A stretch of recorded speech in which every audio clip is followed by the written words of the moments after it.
Kenya. Let me talk about Kenya, man. Because I will be pulling up to Kenya very shortly. Now, if you guys don't know, traveling to Africa is very expensive for anybody. For Africans and for anybody outside of Africa. You can be flying 45 minutes away, and that plane ticket could be $500. Crazy. That is absolutely insane. And on top of that, there's visas required to go to a lot of these countries that also cost additional money. On top of that, us as Americans can actually travel to more African countries than Africans. That is crazy. I just learned that recently. But there are 5 countries in Africa who decided to grant Africans from the diaspora no visa requirements to enter their countries, which is a big deal. It's amazing. And Kenya's one of them.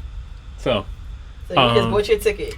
Oh yeah, ready to go. Ready to go. No visa. No visa. But I don't know if I'm still going to double check. I just want to make sure, but because I don't know if I'm just typing in, I don't know how they know if I'm Black American or not. I probably need to talk to somebody in Kenya. It's on your passport. Well, your passport say you Black. Oh, it do, don't it? Yes. Oh shoot. And it say United States. But I could be Jamaican Black. Oh, but that's still you're Black and American. As long as the passport is American and you are Black. Oh, okay. All right. Well, there you go. But the president of Kenya, he did make an announcement. This is so the whites have to get a visa. Yeah, charge them. Charge them. Absolutely. For they real? Sure do. Why not? I don't know if they do. No. I don't know if they do or not. But they're not from the diaspora. They're not. They colonized. We are it. Yeah. They colonized and did These technicalities, I cannot keep up. I do want clarification. If anybody is aware of like how this actually works, please let us know. But I'm gonna pull up this video real quick. Maybe he addresses it here.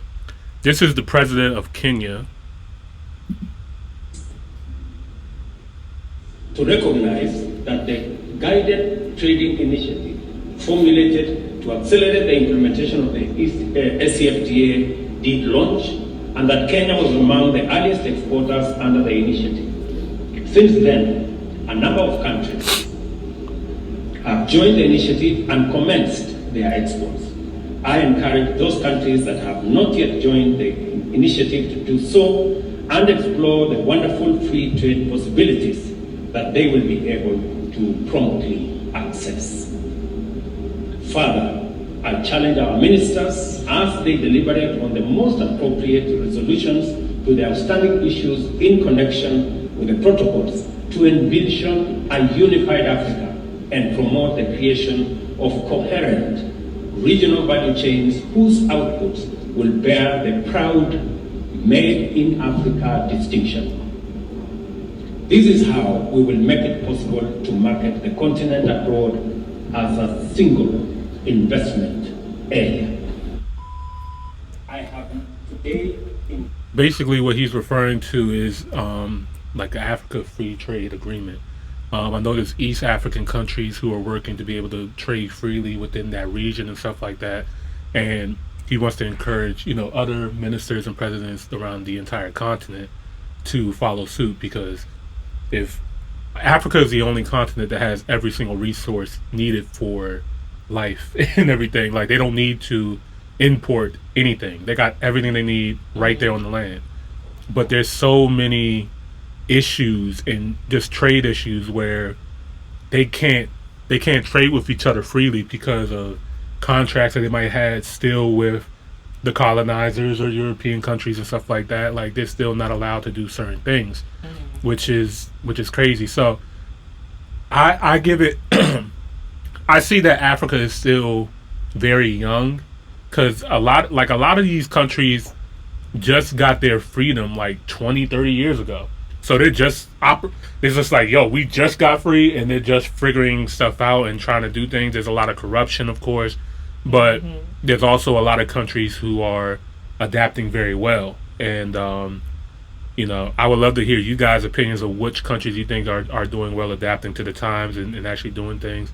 You know, I think Kenya's doing a great job by taking initiatives of, you know, saying no visas for Black Americans to come home. They also their infrastructure looks amazing. Like, they, from the outside looking in, and from expats and other Americans that I've seen who are in Kenya talk about, it's like, yo, they can't tell the difference between Nairobi and London. It's like it's that developed. The Wi-Fi is great. The internet is great. Like, they don't have as many problems as we think. You know what I mean? So like So I want to come experience it for myself, and I'm gonna give you guys my actual. I can't wait till you get there. Yeah, I'm excited, man. So shout out to Kenya. I'm sure it was a way I could go. I mean, just trying to put it out there. You find a way. Another part of East Africa, Uganda. I ain't gonna lie. Like, if I could squeeze in Uganda for a little bit too, I would go in there. But I know I want to be able to give Uganda the full attention, like I'm giving Kenya as well too. Like, I'm gonna have to come back for Uganda. Top hill, top hill, top hill. Hell no. Top hill, top hill.